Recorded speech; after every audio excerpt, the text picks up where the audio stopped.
pagdait sa tanan ug sa tanang kabuhatan. We will be discussing about the origin of the web and nature of internet. So most of our topic is mostly about internet. So what is internet? The internet is a publicly accessed network of interconnected computer networks worldwide. So it consists of smaller academic networks, business networks, government networks, and other which offers a variety of service. Okay? So at the end of this lesson, you'll be able to recognize the things to remember when using the internet. Okay? You will also know how the history of the internet and how the World Wide Web works. You will also be able to describe how networking and internet works. You will be able to reflect on what are the effects brought by the internet to the society. Okay, so let's start with who was the genius who came up with all of the idea. Okay, who was the genius who created or who discovered the internet? Okay, so we will be watching a video on who invented the internet and why. Okay, so let's watch the video. So, have you ever wondered who actually invented the internet? Some people have become zillionaires thanks to the internet, but all they did was invent clever ways of using the internet. So the person who invented the internet should be a gazillionaire equivalent to, say, God, shouldn't they? Who should get the credit then? Was it a British geek in a Swiss underground lab? Maybe. Clever Americans threatened with nuclear annihilation by the Russians? Nice idea. French scientists who decided to call their computer network the L'Internet. Interesting.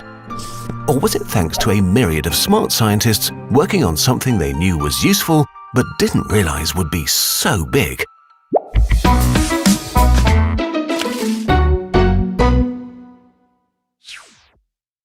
Well, let's try and get some facts straight. There's the internet, a whole bunch of computer networks connected to each other, and then there's the World Wide Web, a way of making it easier to share information using all those interconnected computers. The internet as we know it today was at least 40 years in the making. One popular but wrong story is that the internet was developed by the USA so they had a communication network that would survive a nuclear war.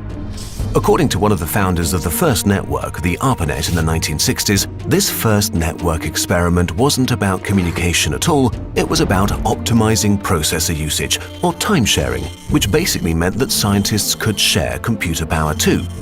That was because until the 1960s, there was basically no network. You had big machines called mainframes, which sat in a room and processed computing tasks one at a time. With time sharing, these behemoths could process several tasks at a time, which meant their power could be used by several scientists at once.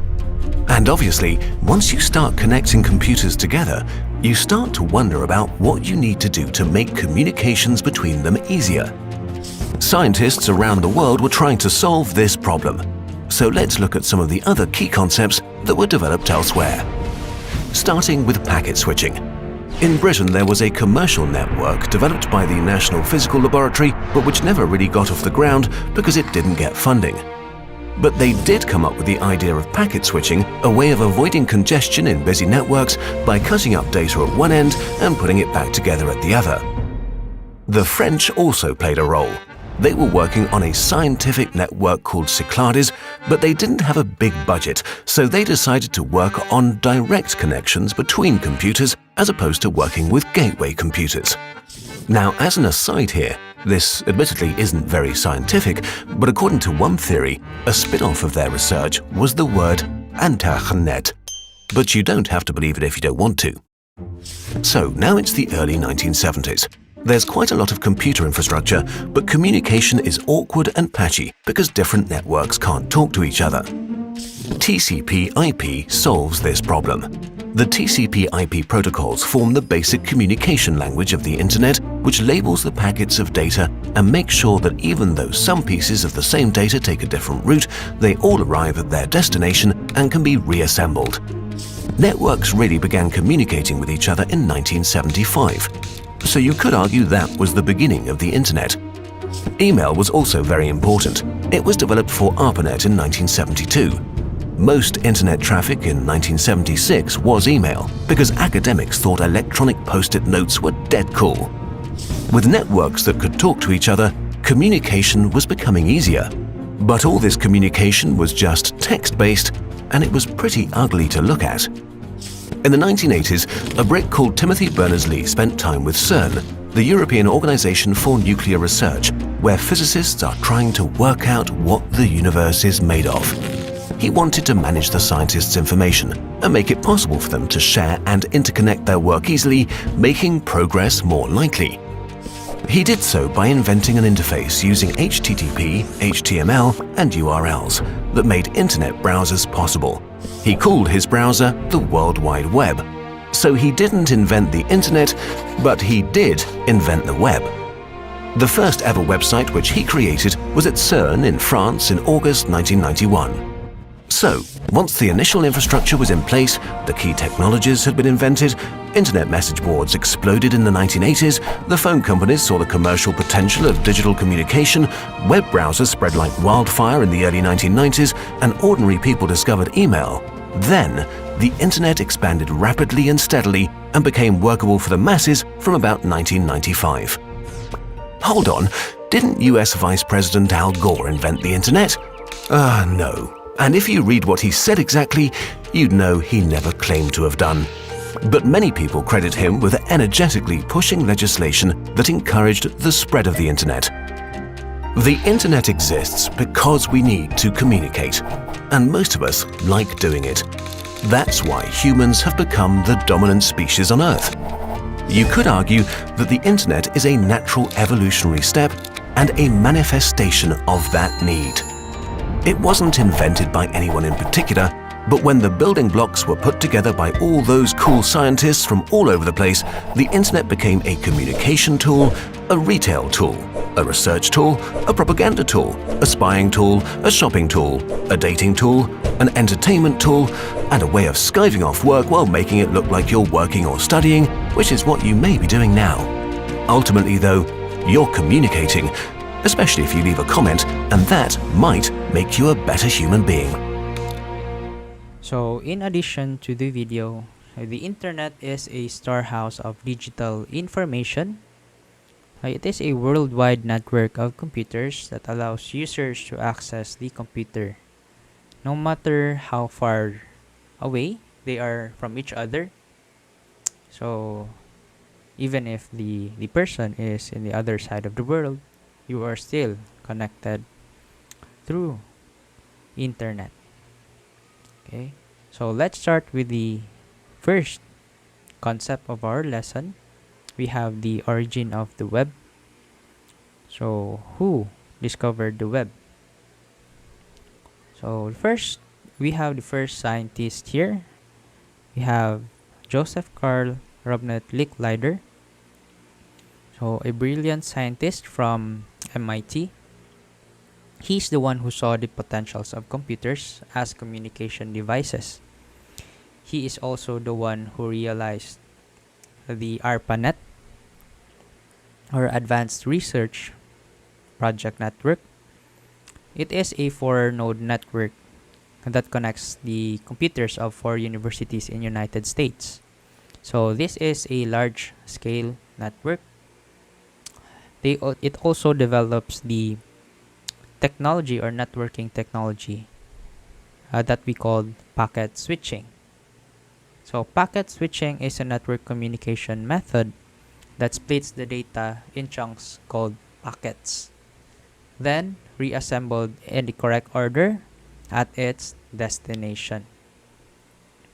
And the other scientist who developed the World Wide Web, he is Timothy Berners-Lee, or Tim Berners-Lee. So he discovered the World Wide Web during 1980s.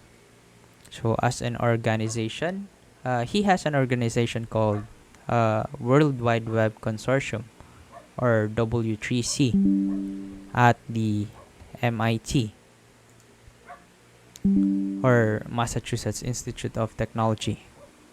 So founded and still headed by Timothy Berners-Lee. So it is not just discovered by Tim Berners-Lee alone, but also several companies who helped uh, Timothy Berners-Lee to create the standards and ways to improve the quality of the web. Okay, so that is the origin of the web. So we also have the basic web design and development terms. So these are the usual terms that are being used in development terms. So usually these are the following words. We have the network, the internet, the World Wide Web, TCP or IP, weblog, broadband internet connection, dial-up internet connection, internet service provider. Example for this one is the PLDT and Globe. We also have the local area network, and the last one is wiki. Okay, so I think we are already familiar with what wiki is. Usually we search for that one, and sometimes it is the first result that would show up when we search something in the internet. Okay, so network as defined as several computers that are connected together. Internet is the publicly accessible network of interconnected computers. So we have the World Wide Web. So it is an information system interlinked hypertext documents and other digital resources. We have the TCP or IP. So it is the basic communication language or protocol of the internet. We have the weblog. It is like an online diary. It is commonly known, like if you have your personal blogs. And the next one is the broadband internet connection. And the same with the dial-up internet connection. So it has an internet speed for about 200 kbps for broadband and 56 kbps for the dial-up. And we have the internet service provider or ISP. So as what I have said earlier, the examples of it is Globe and PLDT. We also have the local area network, so a small network covered in a geographic area. And the last one is wiki. Okay, and let's proceed with the next key concept of our lesson, which is the nature of internet. Okay, the first one is, what is a network? Okay, network is created by connecting two or more computers using cables or wireless devices. So an example of it earlier is the four computer networks that is connected to the universities. As you can remember, the ARPANET. So ARPANET is an example of the network. Okay, so part of a network, we have a cable for connecting computers, and that is called the Ethernet cable. So this is what an Ethernet cable looks like. Okay, we have two types of Ethernet cable. We have crossover and straight Ethernet cable. Okay, we also have tools for connecting these cables into the computer. we have the hub, switch, and router. So we can select one of the three. These are used to connect two or more computers. And this is what a hub, switch, or router looks like.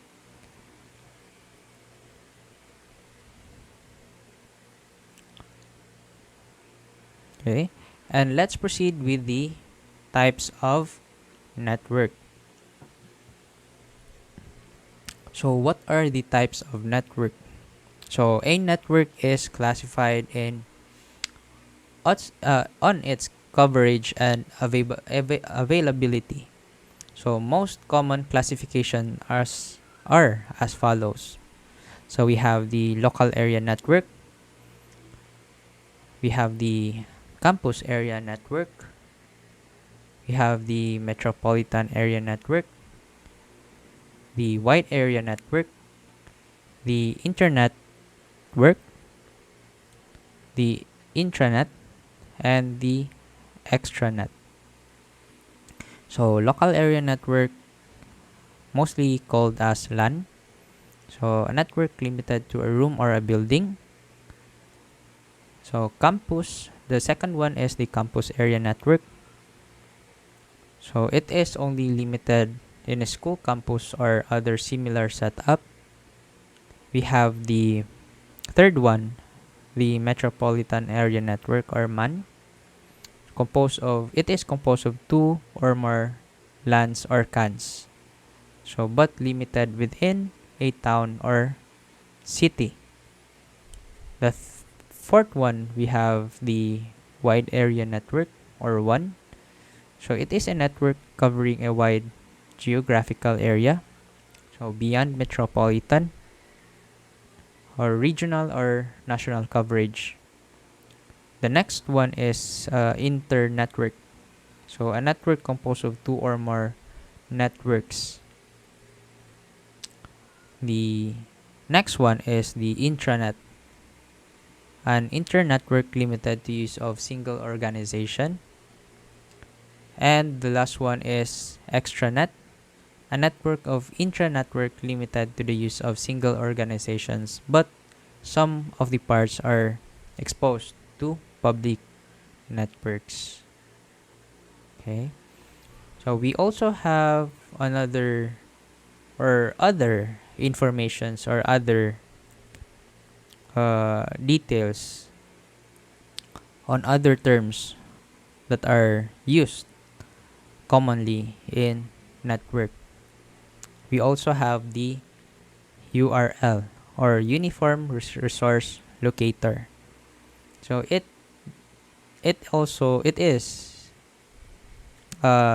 describes the address of the file and contains information where file is located and what should browser do with it. We also have the IP address.